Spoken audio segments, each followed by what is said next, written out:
மூத்த நடிகரான சிவகுமார் சமீபத்தில் பகிர்ந்துள்ள ஒரு கருத்து தான் தற்பொழுது சமூக வலைதளங்களில் பெரும் விவாதத்தை கிளப்பியுள்ளது. வாழ்க்கை, குடும்பம், குறிப்பாக பெற்றோர்கள் பற்றிய அவரது பேச்சு பலரையுமே சிந்திக்கவும் வைத்திருக்கின்றது. நடிகர் சிவகுமார் எப்பொழுதுமே மனதில் பட்டதை வெளிப்படையாக பேசக்கூடியவங்க. அதுபோலதான் இப்பொழுது ஒரு நிகழ்ச்சியில் பேசுகையில் அவர் மிகவும் உணர்ச்சிகரமாக ஒரு விஷயத்தை சொல்லியிருக்காங்க. நீங்கள் எவ்வளவு பெரிய அளவில் சம்பாதித்தாலும் உங்களை பெற்றெடுத்து வளர்த்த தாய் தந்தையை முதியோர் இல்லத்தில் விட்டுவிட்டால் அந்த பாவம் உங்களை சும்மா விடாது. வாழ்க்கையின் இறுதி வரை அது மனசாட்சியாக துரத்தும். பெற்றோர்களை கடைசி வரை பார்த்து கொள்வது பிள்ளைகளின் கடமை என்ற அவரது வார்த்தைகள் பலரிடமும் தாக்கத்தை ஏற்படுத்தியுள்ளது.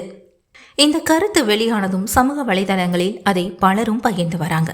குறிப்பாக இன்றைய வேகமான வாழ்க்கை முறையில் பெற்றோர்களை தனியாக விட்டுவிடும் சம்பவங்கள் அதிகரித்து வருகின்ற சூழலில் சிவகுமார் கூறிய இந்த வார்த்தைகள் ஒரு எச்சரிக்கையாக பார்க்கப்படுது. மேலும் சிவகுமார் பேசும்போது, எங்கள் வீட்டில் எங்கள் அம்மா வாழ்கிற வரைக்குமே அவங்கள ராணி மாதிரி பார்த்துக்கிட்டோம். எங்களை கஷ்டப்பட்டு ஆரம்ப காலத்தில் வளர்த்தாங்க. நாங்கள் சம்பாதிக்க ஆரம்பித்த பிறகு அவங்க தான் எங்கள் வீட்டுக்கே ராணி. எங்கள் வீட்டில் எந்த முடிவாக இருந்தாலும் அவங்க கிட்ட கேட்டு அவங்க சம்மதித்த பிறகுதான் எடுப்போம். சாப்பாடு செய்கிறதுலேருந்து பிள்ளைகளுக்கு எந்த ஒரு நல்லது செய்கிற என்றாலுமே அம்மாவிட கேட்டு தான் நடக்கும். வீட்டின் சாவி அம்மா கிட்ட எப்போதுமே நிலைத்திருந்தது. அதனால் நாங்கள் ஒன்றும் கெட்டு போயிடலையே, மேலும் மேலும் வளர்ந்து கொண்டே தான் இருந்தோம். பெற்றோரை தவிக்க விடாமல் அவர்களை பார்த்து கொள்வது தான் நம்ம செய்கிற பெரிய புண்ணியம்னு சிவகுமார் தன்னுடைய வீட்டு சூழ்நிலையை சொல்லி பலருக்கும் அட்வைஸ் கொடுத்துருக்காங்க. ஒரு பக்கம் இந்த கருத்துக்கு பல பேர் ஆதரவு தெரிவிக்கிறாங்க.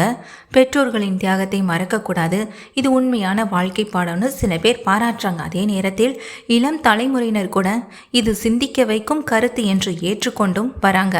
ஆனால் இதே சமயம் சமீபத்தில் சிவகுமார் கூறிய மற்றொரு கருத்தும் மீண்டும் பேசு பொருளாக மாறியுள்ளது.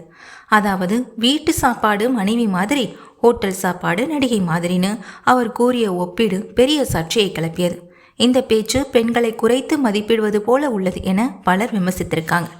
இதற்கு குறிப்பாக ப்ளூ சட்டை மாறன் கடுமையாக எதிர்ப்பு தெரிவித்திருந்தாங்க.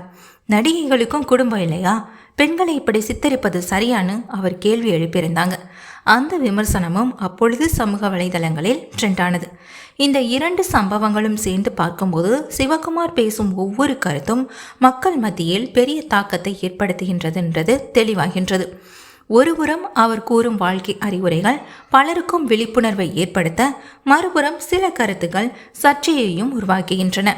இந்த வீடியோ பிடிச்சிருந்தா லைக் பண்ணுங்க, ஷேர் பண்ணுங்க, சப்ஸ்கிரைப் பண்ணுங்க. மேலும் உங்களுடைய கருத்துக்களை மறக்காம கமெண்ட்ல தெரிவிங்க.